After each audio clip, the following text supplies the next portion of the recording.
Buenos días, familia. Hoy continuamos explorando el libro de Mateo. Y para hacer un resumen de lo que hemos estado viendo las semanas anteriores, recordemos que Jesús les muestra a sus discípulos cómo él percibía a toda esa multitud que le seguía. Les dijo que ellos eran como ovejas sin pastor y que estaban desamparadas. Es decir, que Jesús las veía como golpeadas, como magulladas en un rincón sin que nadie les pueda ayudar a poder buscar el camino. Les dijo a su vez que eran necesarios obreros para poder llegar a ellos, pero que no había obreros suficientes y que necesitaban rogar a Dios para que envíe esos obreros. Jesús los escoge como esos obreros, escoge a 12 de ellos para dar este trabajo misionero. Y en estos versículos que vamos a ver hoy, Jesús les instruye para que hagan este corto trabajo misionero. Si bien es cierto, algunos detalles de estas instrucciones que hace Jesús son específicos para ellos, para su tiempo, para su momento, de esta lectura puede extraerse algunos principios universales para todos aquellos que están llamados a servir a otros en el Señor. Y eso es lo que vamos a ver. Leamos entonces Mateo capítulo 10 versos del 5 al 15. Dice, a estos 12 envió Jesús y les dio instrucciones diciendo, por camino de gentiles no vayáis y en ciudades samaritanos no entréis, sino id antes a las ovejas perdidas de la casa de Israel, y yendo predicad diciendo, el reino de los cielos se ha acercado. Sanad enfermos y limpiad leprosos, resucitad muertos, echad fuera demonios, de gracia recibisteis, dad de gracias. No os proveáis de oro, ni plata, ni cobre en vuestros cintos, ni de alforja para el camino, ni de 2 túnicas, ni de calzado, ni de bordón, porque el obrero es digno de su alimento. Mas en cualquier ciudad o aldea donde entréis, informaos quién en ella es digno y posad allí hasta que salgáis. Y al entrar en la casa, saludadla y si la casa fuera digna, vuestra paz vendrá sobre ella. Mas si no fuere digna, vuestra paz se volverá a vosotros. Y si alguno no os recibiere ni oyere vuestras palabras, salid de aquella casa o ciudad y sacudid el polvo de vuestros pies. De cierto os digo que en el día del juicio será más tolerable el castigo para la tierra de Sodoma y de Gomorra que para aquella tierra.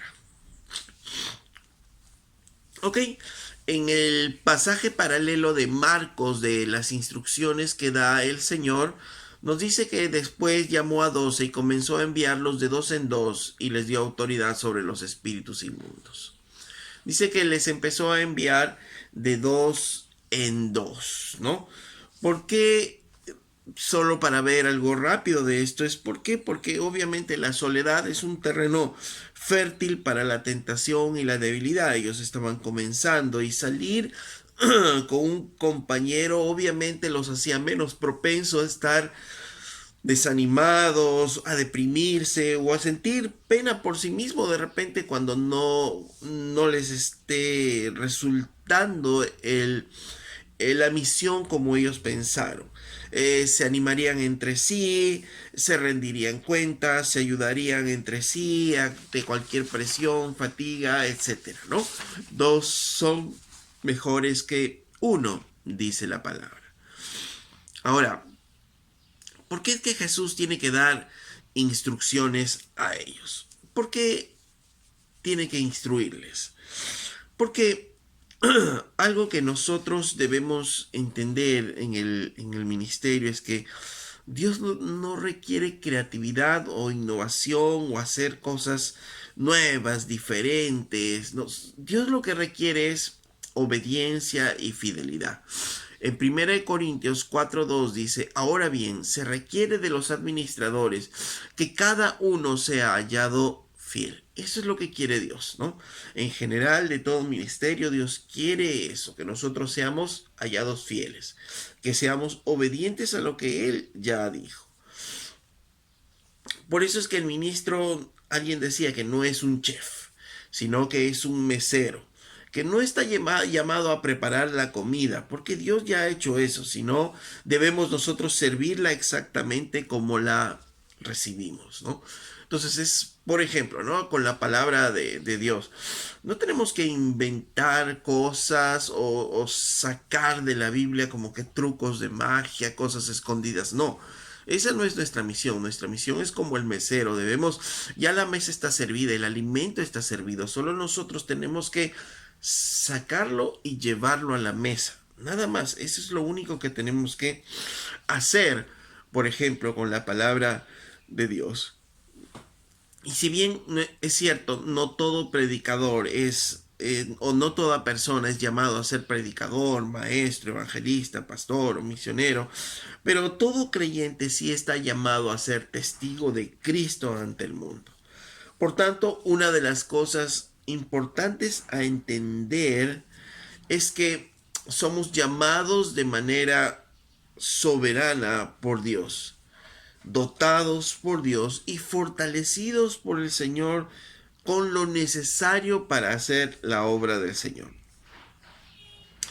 Los hijos de Dios no determinamos nuestro propio destino ni marcamos nuestros propios planes, sino es bajo las instrucciones de Dios que nosotros caminamos, ¿no? Bajo las instrucciones de Dios es que nos sometemos a Cristo y caminamos en Él.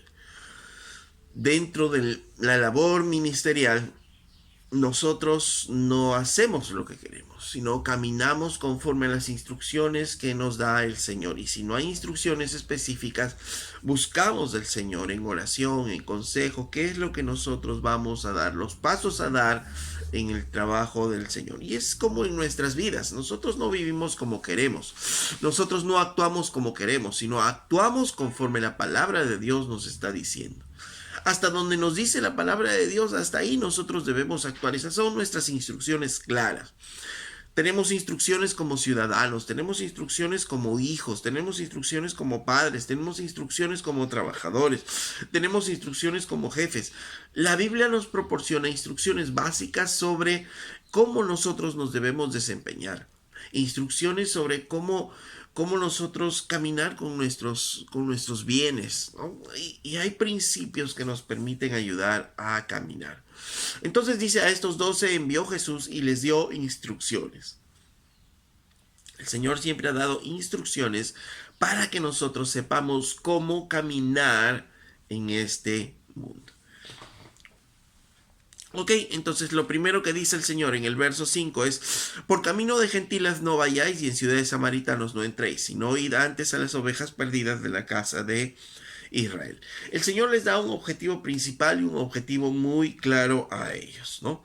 Que vayan a los judíos, ¿no? A la casa de Israel, no a los gentiles, no a los samaritanos, sino solamente a los gentiles. Obviamente este era una instrucción solo para ese momento, solo para ellos, pues después le dijo que vayan y prediquen a toda criatura.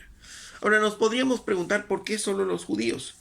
La primera razón tal vez es obvia. Ellos estaban empezando y necesitaban un objetivo pequeño para empezar, ¿no? Estaban empezando sus misiones y obviamente tenían que tener un objetivo pequeño para ver y si es que ellos están cumpliendo el propósito por el cual les han llamado. Segundo, que ellos estaban apenas preparándose para poder compartir el Evangelio. Ellos todavía no conocían todas las verdades y esto fue recién hasta después de la muerte de Jesús y con el Espíritu Santo en ellos, que ellos recién aprendieron y entendieron, por ejemplo, que era necesario llevar este mismo Evangelio a los gentiles, ¿no? Les costó a ellos inclusive aprender este punto, pero entonces por eso es que primero fueron a la casa de Israel.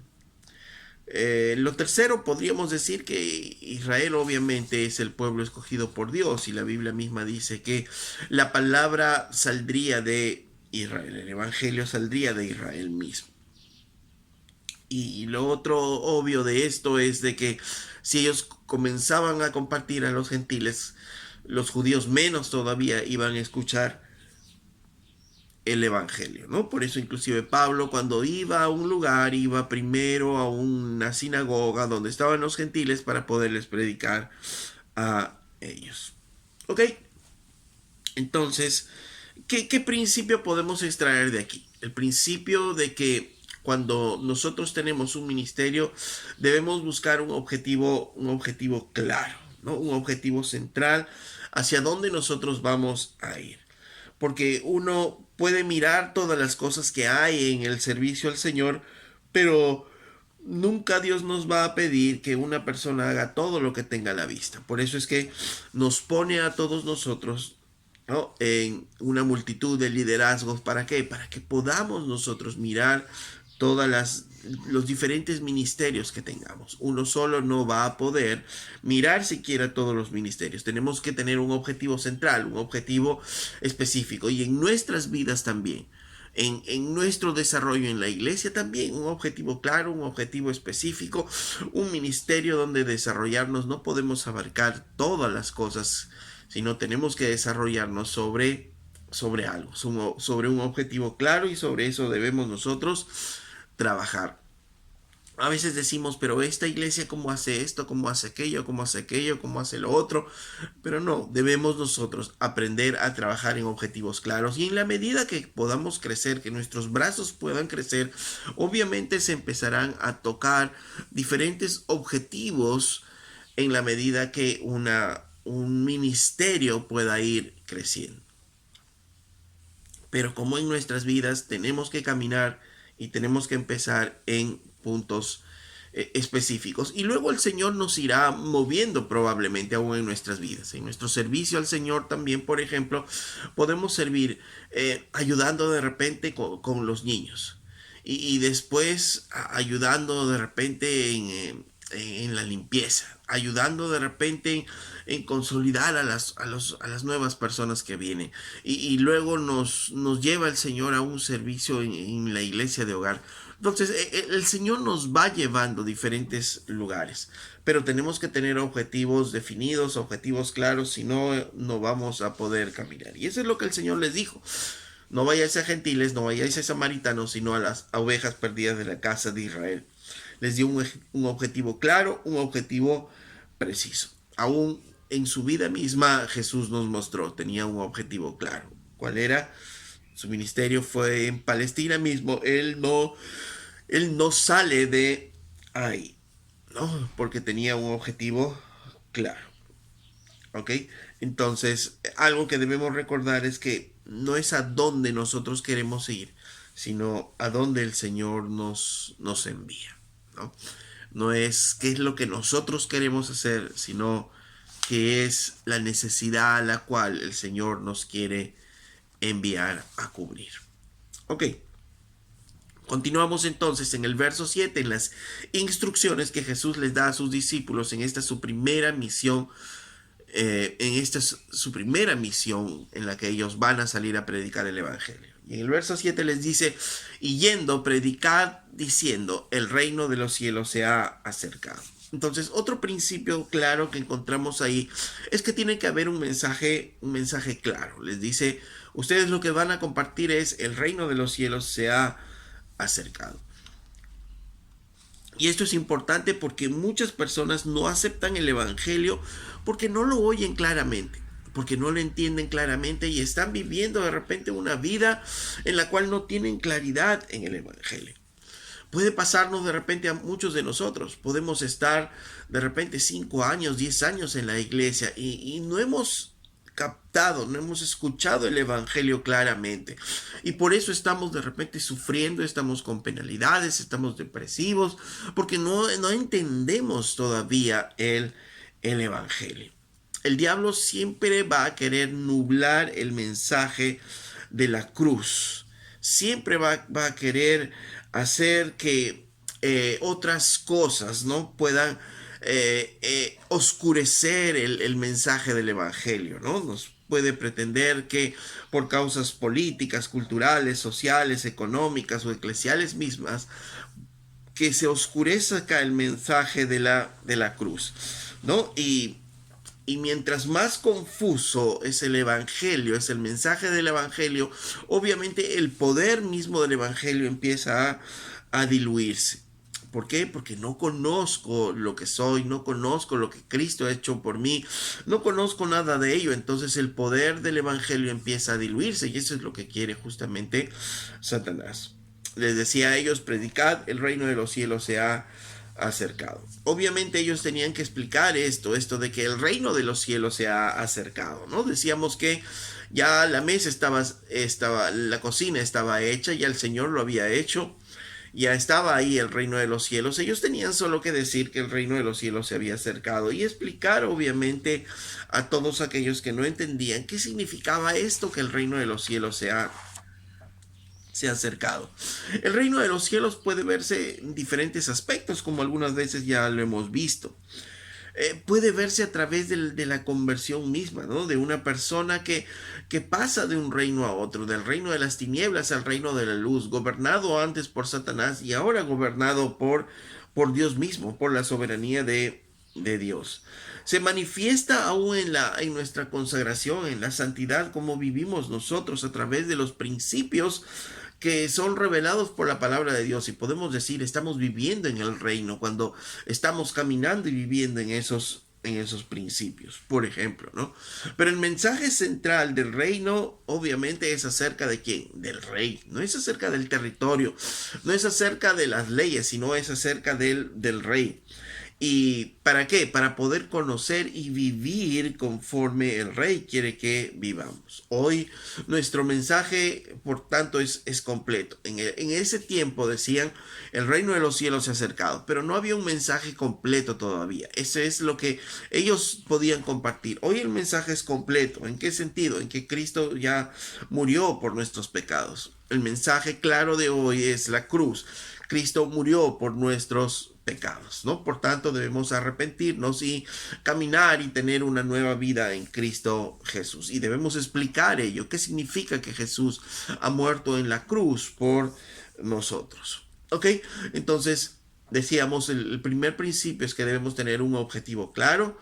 Lo segundo es que tenemos que tener un mensaje también claro, ¿no? No debemos desviarnos por otros lados, sino tenemos que tener un mensaje muy claro, un objetivo muy claro, un mensaje muy claro, que es Jesucristo murió por nuestros pecados. Ok, entonces vamos a la siguiente instrucción que el Señor les da a ellos. Les dice, sanad enfermos, limpiad leprosos, resucitad muertos, echad fuera demonios, de gracia recibisteis, de gracia dad de gracia, ¿no? Y aquí vemos entonces las credenciales que ellos tenían que confirmaban justamente que ellos eran siervos de Jesucristo, enviados por Jesucristo. Recordemos que ellos van a salir a predicar un mensaje nuevo. El reino de los cielos se ha acercado, el rey está aquí, el Mesías, Jesucristo es el Mesías. Ahora, ¿qué va a respaldar a ellos? ¿Quién va a respaldar a ellos? Ellos no tenían unos estudios, no estaban respaldados por los sacerdotes de ese tiempo, por los fariseos, no estaban respaldados por ellos. Entonces, ¿quién respaldaría el mensaje de ellos? ¿Qué es lo que harían para decir que sí es verdad lo que ellos están diciendo? Jesús mismo, cuando estuvo en la tierra, mostró señales que confirmarían su ministerio, señales que estaban ya profetizadas en las escrituras. Por eso es que ellos miraban las señales y deberían entender que venían del Señor. Y por tanto también en los discípulos la gente debería ver esas señales y certificar con eso que sí, ellos venían de parte del Señor. En 2 capítulo 12, verso 12, Pablo decía esto: con todo, las señales de apóstol han sido hechas entre vosotros en toda paciencia, por señales, prodigios y milagros. Entonces, el Señor desde esos tiempos les dio señales a ellos, señales. Las señales, dice, del apóstol. ¿Y cuáles eran esas señales del apóstol? Las señales que fueron encomendadas por el mismo Jesús, ¿no? ¿Y cuáles fueron esas señales? Justamente el sanar de enfermos, el limpiar leprosos, resucitar muertos, echar fuera demonios, ¿no? Esas eran las señales del apóstol, ¿no? Entonces, ¿qué significa esto? Que en ellos iban a compartir un evangelio, compartir una palabra, y esa palabra iba a ser reafirmada. ¿Por qué? Por los hechos, por las maravillas que iban a ver, la sanidad de enfermos, el limpiar leprosos, echar fuera demonios, todo eso ellos, las personas iban a ver y debían reconocer y decir, sí, estos vienen con palabra de Dios y esto debían ellos escuchar. Ahora, miremos que Jesús no les da poder a ellos solamente para mostrar algo sobrenatural, ¿no? En otras palabras, por ejemplo, no les da el poder para desaparecer y luego aparecer, no les da el poder para mover un monte y moverlo para el otro lado, ¿no? Y podría haberlo hecho, pero Dios no les da ese poder sobrenatural. Dios les da también poderes específicos: sanar enfermos, echar fuera demonios, limpiar leprosos, resucitar muertos, ¿no? Y es interesante que el Señor pueda obrar sobre estos milagros en particular, porque estos milagros en particular, estas señales del apóstol, en particular mostrarían el carácter misericordioso de Dios. Cuando Dios usa su poder, lo usa de manera con misericordia, para que nosotros podamos ver y entender aún ahí el carácter misericordioso de Dios. Dios quería que supieran que Él ofrecía su poder para ayudar. Él es un padre generoso y amoroso, y Él quería que todos entendamos eso, que Él está ofreciendo su poder para ayudarnos, su poder para que nosotros podamos mirar la misericordia y la piedad de Dios a través de ese poder.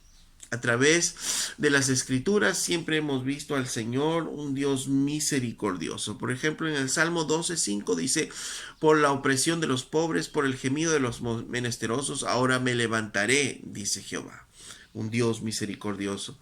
Salmo 35, verso 10 dice: todos mis huesos dirán, Jehová, ¿quién como tú, que libras al afligido del más fuerte que él, y al pobre menesteroso del que lo despoja, ¿no? Su misericordia siempre está extendiéndose. Salmo 140, verso 12. Dice: yo sé que Jehová tomará a su cargo la causa del afligido y el derecho de los necesitados. Salmo 14, verso 6. Del consejo del pobre se han burlado, pero Jehová es su esperanza. Siempre Dios mostrando su misericordia, su piedad sobre el débil, sobre el que es abusado, ¿no? Dios es un Dios que se muestra así en nuestras vidas.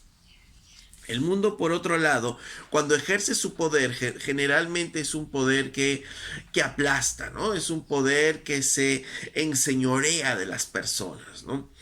Generalmente es el poder que muestra el mundo. Cuando alguien tiene poder en el mundo es así. Quiere aplastar al resto, ¿no? Se impone por encima de los demás, oprime al pobre, al menesteroso, roba, pisotea a los débiles, ¿no? Y en general es así. Pero lo que el Señor quiere es mostrar a través de su poder mismo su misericordia.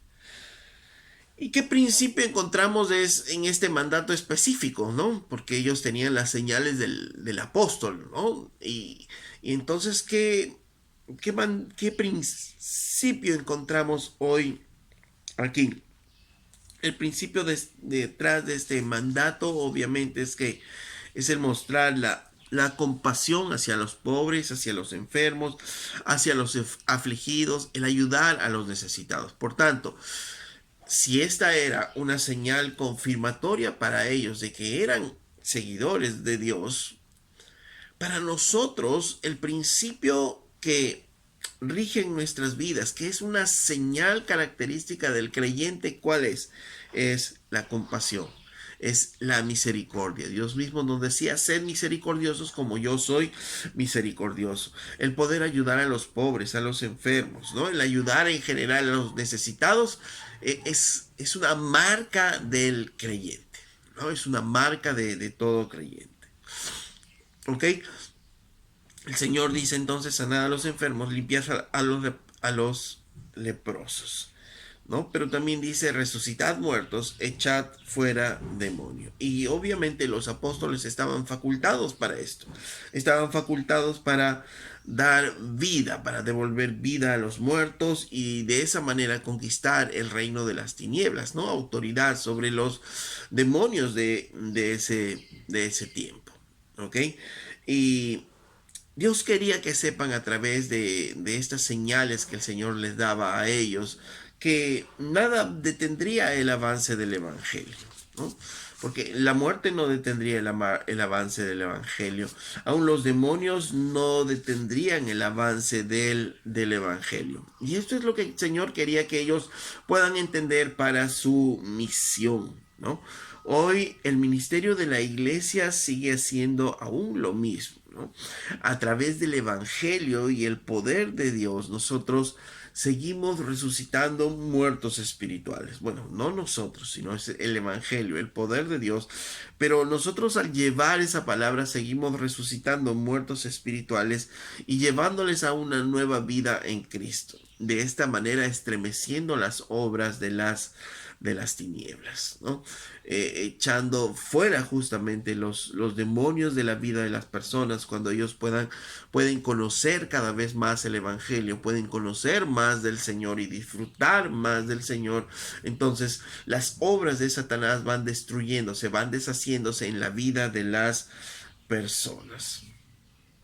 Y obviamente, antes estábamos nosotros en las tinieblas, éramos enemigos de Dios, pero cuando conocimos el Evangelio, resucitamos a una nueva vida, porque en Cristo Jesús somos nuevas criaturas. Entonces, esa señal sigue siendo viva hasta el día de hoy. Cuando uno entra a una iglesia realmente de un creyente, vemos que hombres y mujeres redimidas, hombres y mujeres que han resucitado a una nueva vida en Cristo Jesús, en quienes en sus vidas el poder de las tinieblas no tiene mayor efecto, porque estas personas están viviendo conforme a los principios de la palabra de Dios en santidad, destruyendo las obras de las tinieblas.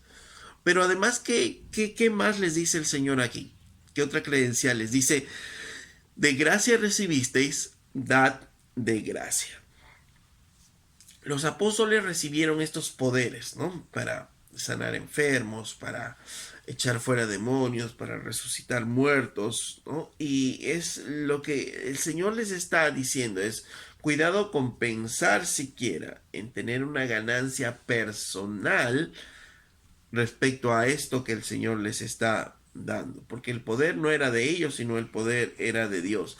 Y debería usarse ¿para qué? Para la gloria misma de Dios, no para la prosperidad de ellos mismos, no para buscar la fama de ellos mismos. Recordemos que en esos tiempos el exorcismo era bastante común, ¿no? Mucha gente se especializaba en echar fuera demonios, ¿no? Y en tratar de sanar de esta manera enfermos, ¿no? Y muchos pagaban aún todo lo que tenían.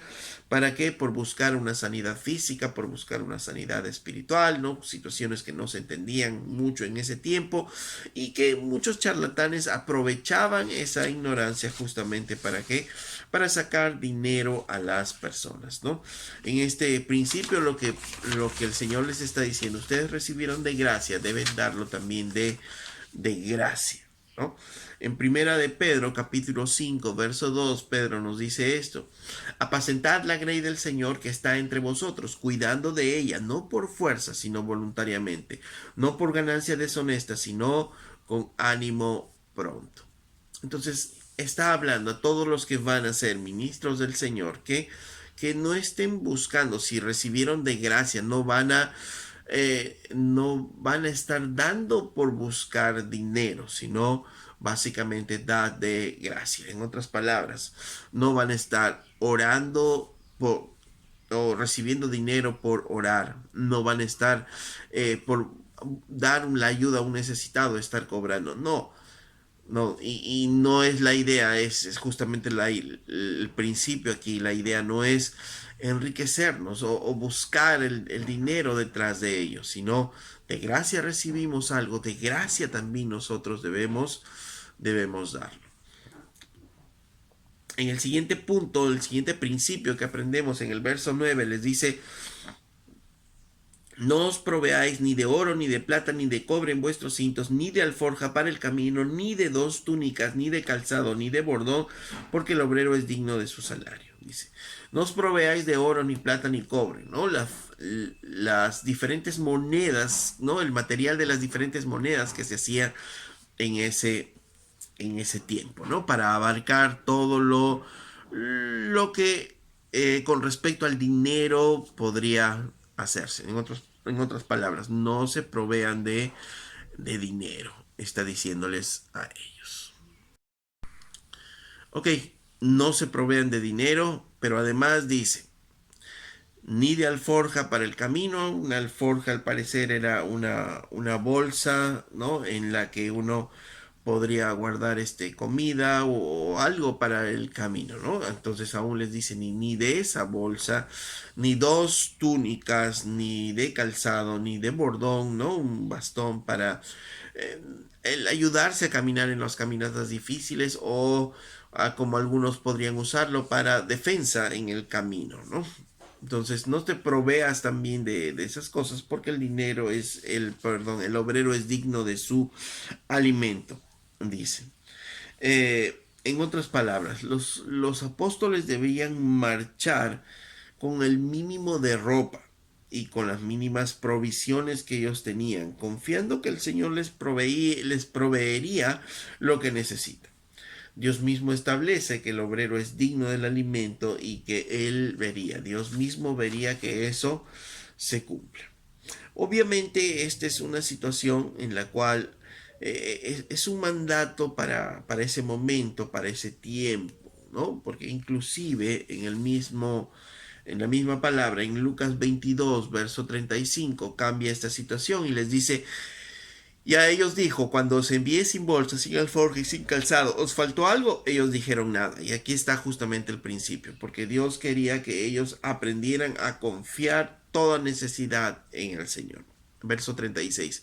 Y les dijo, pues ahora el que tiene bolsa, tómela, y también la alforja, y el que no tiene espada, venda su capa y compre una, ¿no? Entonces les dice ya aquí, ok, toma una bolsa, toma una alforja, porque ya los tiempos cambiaron, ¿no? La situación cambió. Entonces eran instrucciones para ese momento, para ese tiempo. ¿Por qué? ¿Cuál era el principio?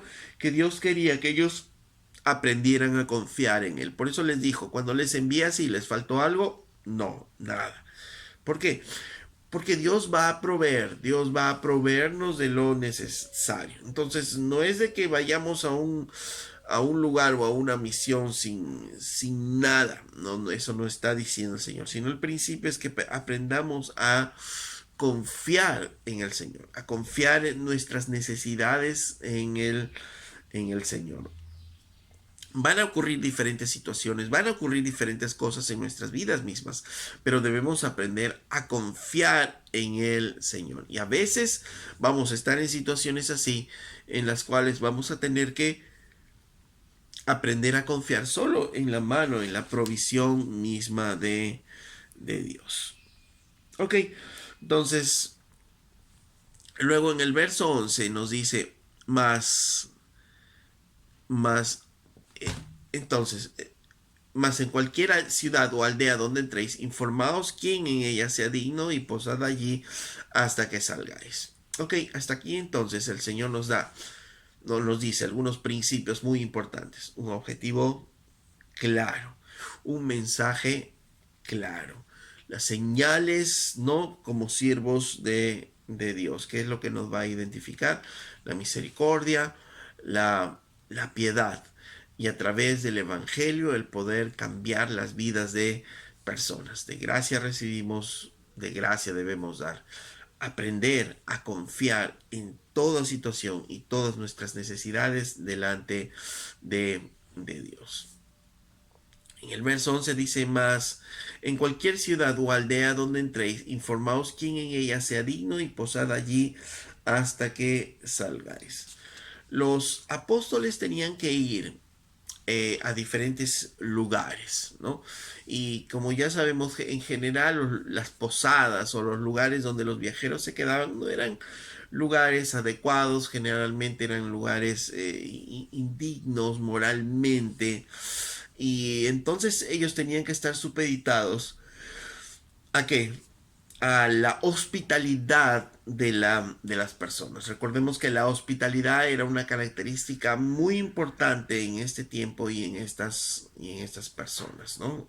Entonces ellos tenían que depender de ello. Hoy tal vez la situación ha cambiado un poco en ello. Hay lugares dignos de repente donde reposar, ¿no? Y la hospitalidad a su vez también ha cambiado, ¿no? Porque ahora las personas ya no abren sus puertas a cualquiera por el temor a los ladrones, ¿no? A las estafas, etcétera, etcétera, ¿no? Entonces esta situación tal vez no la percibamos bien por el cambio, ¿no? En nuestro contexto social y cultural. ¿Ok? Pero lo importante de esto es que cuando dice que mira una casa digna donde estés, infórmate de ella, no está hablando de un lugar muy bueno, de un lugar, o sea, la dignidad no estaba en base a cuántas comodidades podía tener, sino que en base a que a la moralidad de la casa, la moralidad de esas personas, ¿no? Básicamente les decía el Señor, llega a una ciudad o llega a una aldea, informa, pregunta quiénes son esas personas de buen comportar, que tienen buen testimonio en la ciudad o en esa aldea. Y posa allí, dice, hasta que salgáis, ¿no? Entonces no se trata de llegar a un sitio y entonces ya voy a quedarme en este sitio y mañana conozco la ciudad, voy a buscar una mejor posada, si alguien me ofrece mejores comodidades, mejor me voy allá. Y si alguien me ofrece mejores cosas, me voy allá. No. Y eso podría pasar, pero lo que el Señor estaba diciendo no. Pregunta, infórmate. Si esa casa es digna, entonces quédate ahí y no salgas de allí, ¿no? Lo primero, lo primero porque si ya buscó una casa digna, entonces, y lo buscó bien, preguntó bien y se dejó guiar por el Señor, obviamente ellos iban a encontrar esos lugares, esas casas, ¿no? Esas familias. Ahora, si para ellos era tan importante el ser anfitriones, si tú te querías cambiar de una casa a otra, entonces estos anfitriones podrían sentirse mal, porque tal vez con todo su corazón dieron todo, y pero tú encontraste un lugar mejor y te quieres ir a un lugar mejor. Y entonces estos anfitriones podían sentirse mal. Recordemos, vuelvo a decir, la hospitalidad en ese tiempo, en esos momentos, era algo muy importante en sus vidas prácticas, ¿no? Por eso es que era muy relevante esto del ser hospitalarios. Entonces les decía, encontraste esa casa, quédate allí hasta el final. Y ¿por qué? Porque de ellos deberían enfocarse en su tarea ministerial y no estar dedicándose o pasar el tiempo a buscar y buscar, ¿no? Un lugar donde van a estar. ¿Por qué? Por dos cosas. Uno, sus viajes iban a ser cortos, de corto tiempo, de poca estadía. Entonces, no tenía sentido que ellos estén buscando, dedicando todo su tiempo solo a buscar un lugar donde estar. Y lo segundo es que tenían que cuidar el corazón del anfitrión y dedicar su tiempo a la tarea específica a la cual Jesús les había mandado.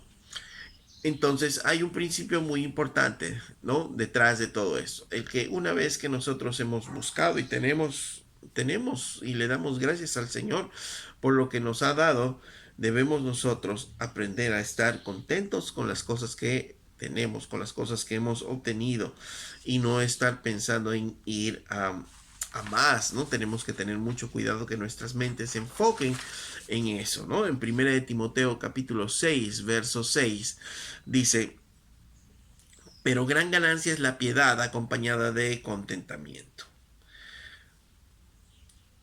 Gran ganancia, ¿para quién? Para la vida de uno. Es la piedad acompañada del contentamiento, del estar contentos. Por tanto, si ellos llegaban a un lugar, deberían estar contentos con el lugar que está, con el lugar que el Señor les ha provisto a ellos. Porque recordemos otro pasaje importante. Pablo decía esto: no lo digo porque tenga escasez, pues he aprendido a contentarme cualquier sea mi situación. Sé vivir humildemente y sé tener abundancia. En todo y por todo estoy enseñado, así para estar saciado como para tener hambre, así para tener abundancia como para padecer necesidad. Todo lo puedo en Cristo que me fortalece. Pablo mismo decía que él había aprendido en todo momento, en toda situación, en todo lugar. ¿Ok? Entonces, de la misma manera también, el estar contentos con lo que el Señor nos va proveyendo, el aprender a vivir en momentos de repente de escasez y en momentos de abundancia para darle la gloria a Dios. Nuestra mente no debe estar, o el ministerio no debe estar enfocado solo en ganar mejores cosas, ¿no? En cuanto a lo material. Nuestro enfoque en el ministerio no es ese, sino es poder llevar a Cristo la vida de las personas, es poder llevar la palabra de Dios a la vida de las personas y estar contento con las cosas que el Señor nos va dando. Y si mañana el Señor nos abre otras puertas, bueno, estar contentos y aprender a vivir como el Señor nos quiere llevar a vivir. Un compromiso. Detrás de estas palabras, por tanto, tenemos un principio importante: el poder tener un compromiso con el ministerio. A pesar de lo que tengamos, a pesar de la situación que podamos estar viviendo. Ok, estoy en un ministerio en la cual de repente no tienen muchos recursos, no tienen muchas manos y hay que trabajar mucho. Ok, amén. Estoy contento con lo que el Señor me ha dado y aprender a disfrutar de ese momento de escasez de repente. Y si Dios quiere, vendrán otros momentos de abundancia. Pero lo importante es estar contentos, es estar comprometidos con ese servicio que damos al Señor y estar contentos ahí con lo que el Señor nos va a dar. Ok, seguimos entonces, vamos al verso 12 y les dice: y al entrar en la casa saludadla, y si la casa fuera digna, vuestra paz vendrá sobre ella, ¿no? En otras palabras está diciendo que deben en sus esfuerzos de predicar, de llevar el evangelio, deben estar concentrados en en todos aquellos que están receptivos al evangelio. Ok, encontraban esta casa que era digna, esta casa les recibía, era una casa en donde ellos deberían que compartir justamente el mensaje de que el reino de los cielos se ha acercado y explicarle acerca del Mesías, acerca de Jesús. Ok, y le dice: saludad a esta casa. Desearle la paz, ¿no? Desearle la paz a ellos. Y cuando decían desear la paz a ellos, ¿no? El shalom, estaban hablando no solamente de una paz, sino estaban hablando deseándoles todas las bendiciones de Dios para sus vidas, en todas las áreas, ¿no? Entonces, si es una casa que les reciben a ustedes, que recibe el evangelio, dice: saludadla. Y si fuese digna, vuestra paz vendrá sobre ella. Entonces todas las bendiciones de parte del Señor vendrán también sobre esa casa. Y eso no lo iban a hacer ellos, sino eso lo iba a hacer el Señor. Entonces, si esta casa tenía un corazón abierto a la palabra, un corazón abierto al Evangelio, ellos iban a recibir bendiciones espirituales. Obviamente el poder recibir el Evangelio, el poder conocer al Señor, iba a traer paz y bendiciones para sus casas. Bendiciones materiales tal vez también, ¿no? Podrían traer a la vida de ellos, pero más que las bendiciones materiales, podrían encontrar la paz de poder conocer al Señor, ¿no? Entonces, de esta manera, ellos deberían llegar a esa casa y poderles llevar el evangelio a ellos, porque ellos fueron receptivos a la palabra de Dios, ¿no? Y en otras palabras, el principio que subyace a todo esto es que debemos nosotros llevar el evangelio, predicar primero a quienes más quieren la palabra de Dios, ¿ok? A quienes tienen más hambre y sed de justicia, como dice la palabra. Entonces vamos a encontrar, mientras predicamos el evangelio, grupos diferentes de personas, personas que aceptan la palabra, personas que rechazan el evangelio. Entonces, si hay personas que están aceptando la palabra, que quieren conocer más de Dios, ok, enfoquémonos en ellas, que quieren conocer más de Dios, que quieren saber más de Dios, que tienen hambre de Dios, instruyámosles, démosle la comida, démosle la palabra, porque ellos son los que van a ir transformando cada vez más sus vidas a través de la palabra. Debemos enfocarnos en ellos, ¿no? Enfocar en las vidas de ellos. Y en el ministerio es igual. Enfocarnos primero en aquellos que tienen hambre en verdad de la palabra, ¿no? Y encontraremos inclusive en el ministerio mismo personas que no tienen mucha hambre de la palabra. Y no es que no le prediquemos, pero hay que enfocarnos donde debemos enfocarnos. Debemos tener mucho cuidado que nos puedan distraer personas que oyen el evangelio, pero no, como que no hay una percepción, un deseo, entonces podemos perder a los que realmente están queriendo escuchar el evangelio. Principio entonces que hay detrás de eso, debemos enfocar en quienes más quieren el evangelio. Pablo iba a una sinagoga, predicaba el evangelio, habían algunos gentiles, ok, y luego empezaba a reunirse con quienes, con aquellos que querían escuchar el evangelio. Los judíos no quisieron escuchar, entonces él se fue a los gentiles y con aquellos que querían el evangelio se reunían en la casa, ellos escuchaban el evangelio y estaba así con aquellos que quieren escuchar primero el evangelio. La contraparte dice en este mismo verso 13, dice, mas si no fuera digna, vuestra paz se volverá a vosotros. Y si alguno no os recibiere ni oyere vuestras palabras, salid de aquella casa o ciudad y sacudid el polvo de vuestros pies. De cierto os digo que en el día del juicio será más tolerable el castigo para la tierra de Sodoma y Gomorra que para aquella ciudad. El principio detrás de esto es no pasar un tiempo indebido con aquellos que persisten en rechazar el evangelio. Dice, mas si no fuera digna, vuestra paz se volverá a vosotros. Dios conoce el corazón de las personas. Por más que haya, alguien puede decir, pero hipócritamente los están recibiendo. No, pero Dios conoce los corazones. Dios conoce los corazones de las personas, más aún que nosotros mismos. Y si la casa en verdad donde ellos iban a ir no era digna, dice vuestra paz, aun cuando ustedes se esfuercen en desearle la paz, desearle las bendiciones, se volverá con ustedes. No va a pasar mayor cosa ahí, ¿no? Porque no fueron recibidos, no fue el evangelio recibido como Dios quería que los recibieras.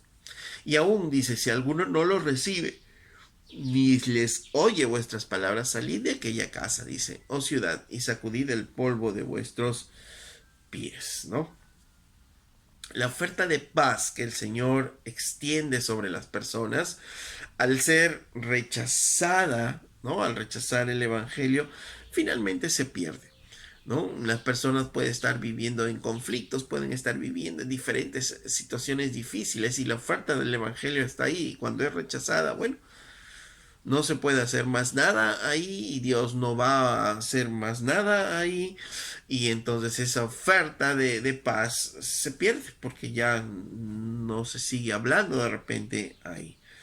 Y normalmente los judíos, ¿no? Cuando pasaban por tierra de samaritanos o de gentiles, sacudían el polvo de sus pies. ¿Y por qué sacudían el polvo de sus pies? Para hacer ver a esta gente que no querían traer nada de los gentiles ni de los samaritanos a su tierra, a contaminar su tierra, ¿no? hacerles ver que ellos eran gentiles y que este era el pueblo de Dios. Ese era el propósito del sacudirse la sandalia de sus pies. Y cuando dice aquí, salid de aquella casa y sacudid el polvo de vuestros pies, ¿no? Imagínense, ellos están saliendo de una casa, ellos están yendo a los judíos, ¿no? Comenzando por eso. Recordemos que la misión de ellos es llegar a la casa de los judíos. No se están yendo a tierra de gentiles ni samaritanos, sino a casa de judíos. Ahora salen de una aldea judía, salen de una casa judía y ellos están sacudiéndose el polvo de sus pies. ¿Qué les están diciendo a ellos? Les están haciendo ver a ellos que a la vista de ellos, ustedes que rechazaron el evangelio son unos gentiles, ¿no? Eso es lo que les están diciendo a través de ese simbolismo. Hoy, obviamente, el sacudirnos los pies no tiene el significado que tenía en esos tiempos. Por tanto, hoy el sacudir nuestros pies no tiene mayor relevancia. Pero sí hay un principio detrás de ello. Es que aquellos que rechazan el evangelio también entendían o debían entender algo claro. ¿Ok? Si no escuchan sus palabras, dice, si no reciben sus palabras, salgan de aquella casa y manifiesten que son realmente ellos gentiles. Manifiesten que realmente no tienen a Dios. Entonces, cuando alguien rechaza el evangelio, cuando alguien no quiere oír más de la palabra de Dios, ellos deben entender claramente por principio que no tienen a Dios en su corazón, que no tienen las bendiciones de Dios y obviamente el castigo eterno les estará esperando a ellos, ¿no? Y eso es a veces algo que no se hace, ¿no? En estos tiempos a veces se cubre ello, ok, rechazan el evangelio, me voy, pero no les doy el mensaje claro. Ok, ustedes quieren rechazar a Dios, ustedes son enemigos de Dios, ustedes están muertos, ¿no? En sus pecados, ustedes recibirán un castigo eterno. Y eso es justamente lo que dice el Señor en el verso 15. De cierto os digo que en el día del juicio, dice, será más tolerable el castigo para la tierra de Sodoma y Gomorra que para aquella ciudad que rechazó el evangelio, que para aquella persona que rechazó el evangelio. Entonces, también debemos dar un testimonio claro a ellos, a los que rechazan el evangelio, de lo que les espera, de lo que les viene. A veces alguien no quiere dar, nos sentimos cortos para dar el testimonio completo de qué es lo que va a pasar con ellos, pero debemos hacerles ver realmente. Dice claramente el Señor, aún el juicio para con ellos va a ser mayor que para las ciudades de Sodoma y Gomorra, ciudades que fueron destruidas por su pecado. Entonces, lo está comparando con estas ciudades que fueron destruidas por el pecado. Entonces, ¿qué es lo que va a hacer el Señor con personas que rechazan la oferta salvadora, la oferta de paz de Jesucristo? El juicio, dice, en el día del juicio van a recibir un castigo mayor, un castigo duro. Por tanto, principios que nos ayudan a vivir o a desenvolvernos en el ministerio. Un objetivo, primero, entender que nosotros no hacemos las cosas libremente, sino el Señor nos ordena, nos da instrucciones en las diferentes áreas en las que caminemos. Segundo, es que debemos tener un objetivo claro. Un objetivo claro, no estar tratando de hacer todas las cosas, sino un objetivo claro en nuestras vidas. Tercero, el mensaje tiene que ser claro. El mensaje de la cruz tiene que ser claro y no desviarnos en otros mensajes. Lo otro es, hay algunas marcas como cristianos, algunos distintivos como cristianos, sí. La piedad, la misericordia, la ayuda a los necesitados, ¿no? El mostrar la misericordia como Dios es misericordioso es una señal del creyente. Y cuando nosotros llevamos la palabra de Dios, seguimos resucitando muertos espirituales y tirando abajo las obras del demonio. De gracia hemos recibido, de gracia también nosotros debemos dar. La idea es no buscar el enriquecernos a través de lo que Dios nos da, sino si recibimos de gracia todo ello, debemos también nosotros dar de gracia todo lo que el Señor nos ha dado. Otro principio aquí es que debemos aprender a confiar en Dios todas nuestras necesidades, porque Él nos va a ayudar en todas ellas. Enfocarnos en quienes quieren escuchar el Evangelio.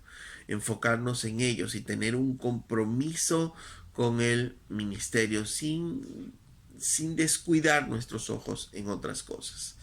Y si hay personas que rechazan el Evangelio, no debemos perder mucho tiempo en ellos. Sí, debemos darles el Evangelio, pero si hay una persisten en rechazar el Evangelio, no debemos ocupar un tiempo que no debemos ocupar, ¿no?, en estas situaciones, no dar perlas a los cerdos, como Jesús mismo había dicho. Entonces, son principios que nos van a ayudar a caminar en el ministerio.